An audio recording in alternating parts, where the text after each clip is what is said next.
meaning of the word comparative literature, which is again, just like English literature, a little misleading. And to understand why it is comparative literature, there is no particular reason why it is comparative literature. It could be historical, sorry, literary history, but similar, No, no. just like English It is literature. called comparative literature because it emerges at a particular point of history, just like the term English literature emerges in a particular point of history, right? Yes. And the historical point was, what historical point did I mention? The term comparative literature emerges, and where does it emerge? Um, I think it emerged in Germany, if I'm not mistaken. Yeah, and who was the Matthew person? Arnold Pardon? introduced Matthew Arnold introduced that to English, In if I'm not English. mistaken. Yeah, and in Germany it emerged as a uh, cosmopolitan category that posited itself against the nationalist rise of German nationalism, right?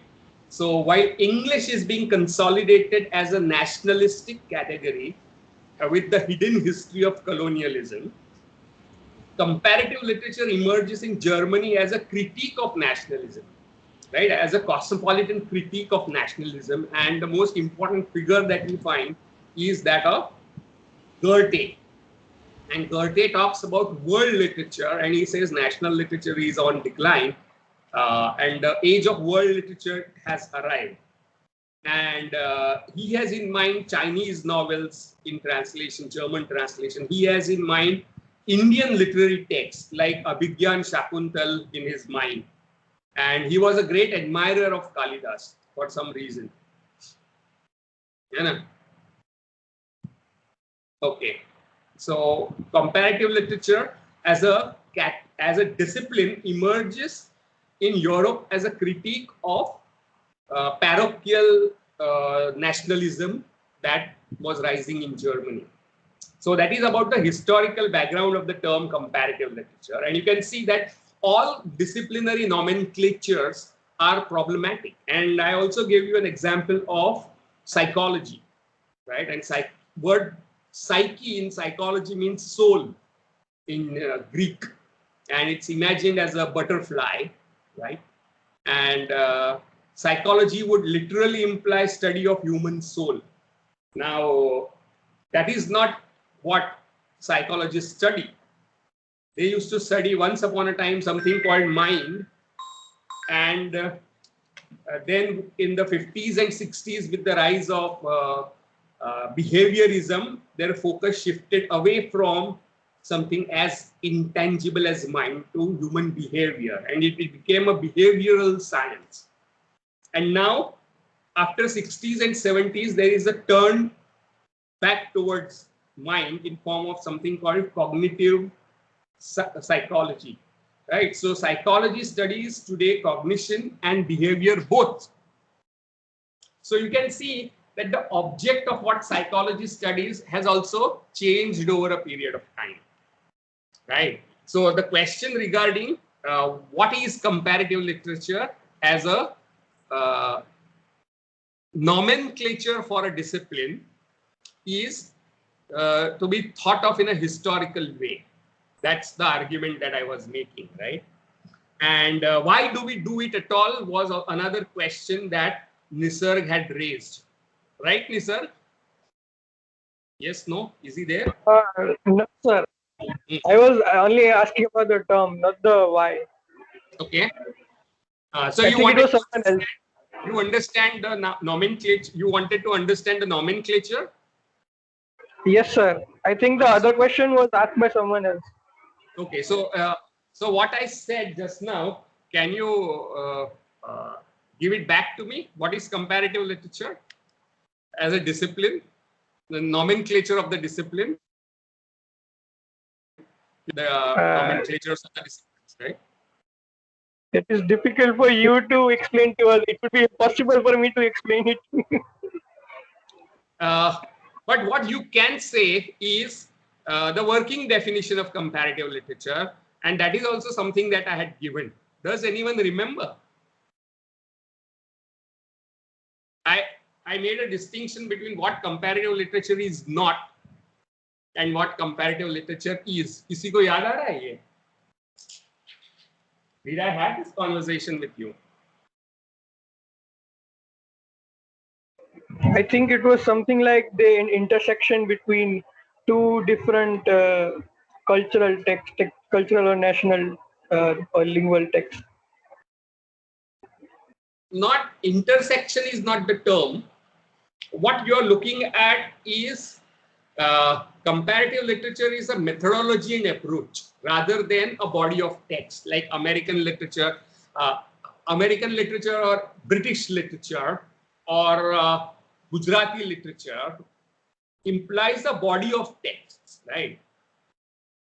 But comparative literature is a methodology and approach to study of texts, right? That's what I said.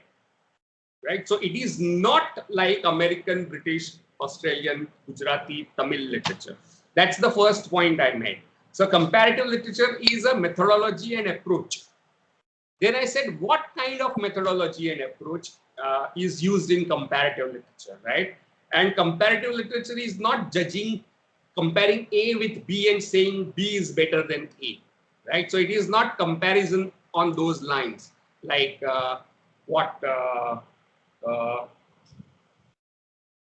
Macaulay had said, right? So comparative literature is question of methodology and approach.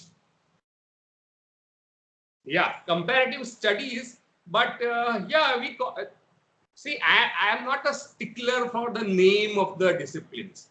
I don't consider names of disciplines very seriously. They are like the names of people. And आपके माँ बाप ने आपको नाम दिया था, अब आपसे वो टैली होता है कि नहीं वो अलग बात है ना. But even then you still continue using that. But what kind of comparative method is used in comparative literature? Then I said it is cross-lingual, cross-cultural study of literature, which means it highlights bilingualism and multilingualism in study of literature.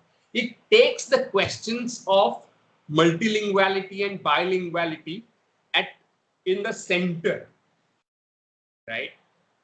And we examined entire history of English literature, taking bilingual and multilinguality as an important context of studying literature, right?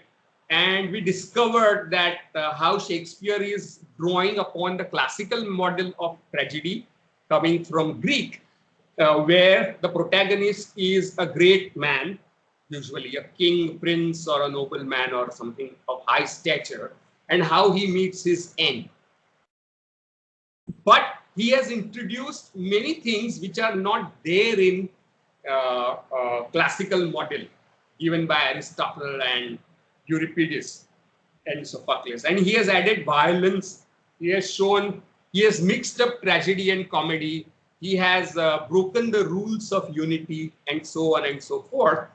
And why did he do that can also not be understood in purely English terms, because he is drawing upon another model, this time coming from Seneca, right? Senecan theater is also something that he is drawing upon, who wrote in Italian. So study of English literature ceases to be English almost. It becomes a multilingual archive. It becomes a multilingual phenomena, right?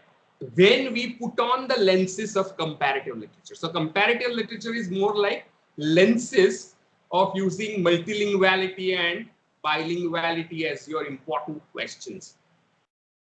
Does that make any sense to you, Nisar? What is comparative literature? Then it is a methodology to study of literature which takes cross-cultural, cross-lingual approaches. Something